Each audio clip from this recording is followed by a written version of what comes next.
Hi gang, today I gotta try and replace one of the jockey wheels with this thing I bought from eBay. It's a ceramic bearing with CNC aluminum wheel, but it's actually quite, I mean, it looks promising.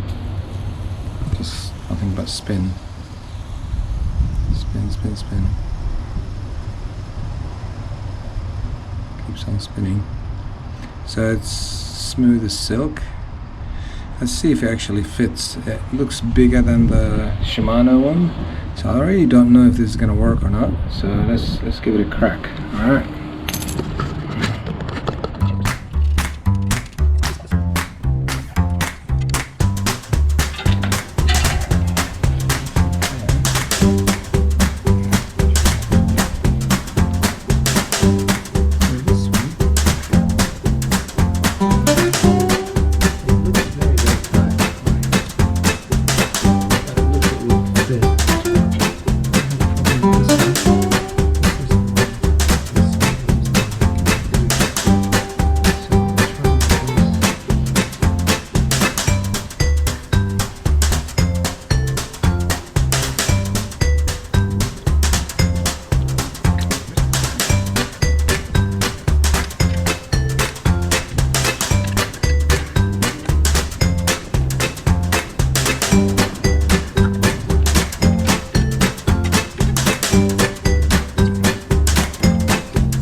Just to compare, look at that, that's that wheel. Yeah, so it's bigger by about 5 mil. But yeah, the one I got turned out to be a bit bigger, so I was worried if it wasn't going to fit, but it looks like it still fit fine with the standard cage on the DI2 11 speed. So I'm going to take it out for a spin. Let's see how it all goes. Just quick shifting in the gear seems to be fine, so I'm hopeful it's all good.